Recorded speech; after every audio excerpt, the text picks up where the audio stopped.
The following text is taken from a comment article in the national newspaper from the 23rd of June 2025, written by Tommy Sheppard and entitled, SNP Must Woo Voters to Turn Our Indy Hopes into Reality.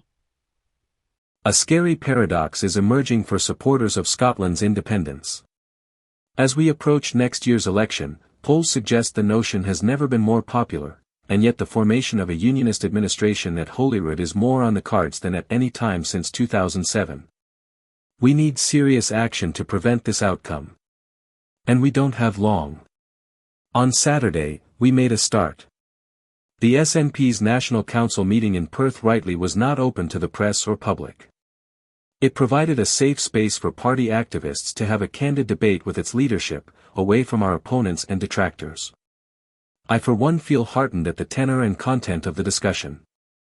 We haven't yet got the answers, but at least we are now asking the right questions. Over the months ahead, party members need to devise and unite behind a strategy to win a majority at next May's Scottish Parliament election. Political independence for our country will be central to the party's message. How could it be anything other than that? There is no point to the SNP if the party does not represent the ambition of self-government, now shared by a majority of our citizens. Frustration and fatigue have eaten away at our capacity in this movement.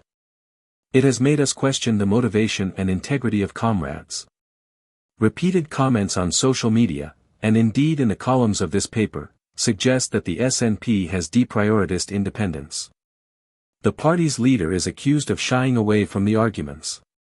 But no one present in Perth on Saturday could have left with that impression. We need to talk about the how of independence. We need to make next year's vote an assertion of the claim of right. People have been denied the opportunity to consider this country's constitutional future not by the SNP government but by serial UK administrations, whose actions have been underwritten by the UK Supreme Court. This is unacceptable. It must change. And next May we need to invite people to demand that change. If they do, then we need explain our plans for executing their mandate. No more pretending that it will just happen because we vote for it. It will require a massive campaign to mobilize the political will of the people behind their government.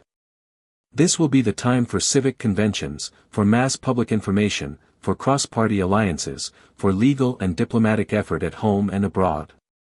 To do any of this we need to win the election. That is why the SNP must ask all those who want Scotland to be independent to give, indeed, or lend, the party their vote. We need to do that with humility and without illusion. And those independent supporters who are thinking of not voting need to think again.